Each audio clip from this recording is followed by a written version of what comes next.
KPK minta TNI dilibatkan dalam penanganan kasus Brigadir J. Kasus kematian Brigadir Nofriansah Yosua Huta Barat atau Brigadir J masih menjadi sorotan publik. Sejak kematian Brigadir J akibat baku tembak dengan sesama anggota Polri yakni Baradae di rumah Kadif Propam Polri Irjen Verdi Sambo,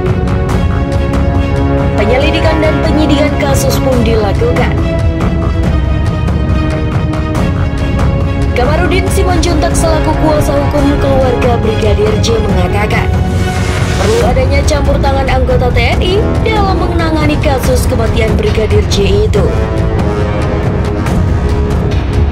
Baik, kata dia, TNI Angkatan Darat, TNI Angkatan Udara, maupun TNI Angkatan Laut. Menurutnya dengan adanya TNI akan bisa membantu dan mengungkap kasus kematian Brigadir J dengan lebih cepat dan tidak akan membebani satu institusi saja, yakni institusi Polri. Maka dari itu dia meminta supaya beban Polri tidak berat dan baiknya membentuk tim independen yang melibatkan Angkatan Darat, Angkatan Laut, dan Angkatan Udara. Kemudian melibatkan auditor militer seperti polisi militer untuk membantu penyidikan Polri, kata Kamarudin saat diskusi bersama aktivis Batak dan forum mahasiswa Sumut via Zoom 5 Juli lalu. Oke, sebelum lanjut videonya, Mimin ingetin dulu buat klik tombol like dan subscribe-nya dulu ya. Dan jangan lupa aktifkan tombol lonceng notifikasinya. Dengan melibatkan TNI, Kamarudin berharap kasus yang menjadi polemik tersebut dapat terselesaikan secara transparan dan tidak ada proses penyidikan yang terganggu oleh pihak-pihak yang berusaha menutup-nutupi kasus ini, sehingga perkara yang sederhana ini bisa cepat selesai. Karena yang saya pahami baik dari penyidik Polres Jaksel, Polda Metro Jaya, maupun dari Propam, selama ini mereka justru menghalang-halangi agar semua ini tidak terungkap, tuturnya. Kamarudin juga mengapresiasi tim penyidik Polri yang telah menetapkan beberapa pasal yang menurutnya memang pantas untuk menjerat tersangka Barada Richard Eliezer atau Baradae.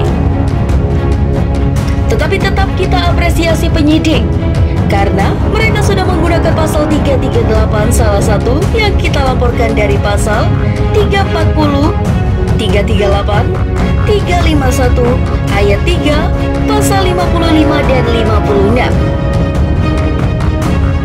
Mereka masih mempergunakan pasal 338, pasal 55 dan 56. Artinya akan ada segera tersangka-tersangka lainnya yang kita perkirakan minimal 9, bahkan puluhan orang begitu, tuturnya. Sebagai informasi, tim khusus Bareskrim Mabes Polri yang menangani kasus tewasnya Brigadir J telah menetapkan Baradae sebagai tersangka pembunuhan terhadap Brigadir J. Polisi menjerat Baradae dijerat dengan pasal pembunuhan atau pasal 338 KUHP yang dikaitkan dengan pasal 55 dan 56 KUHP. Kita anggap cukup menetapkan Baradae sebagai tersangka dengan persangkaan pasal 338 KUHP, junto pasal 55 dan 56 KUHP, kata Direktur Tindak Pidana Umum Bareskrim Polri Brigjen Pol Andirian Jayadi. Andi di Gedung Bareskrim Mabes Polri Rabu 3 Agustus 2022.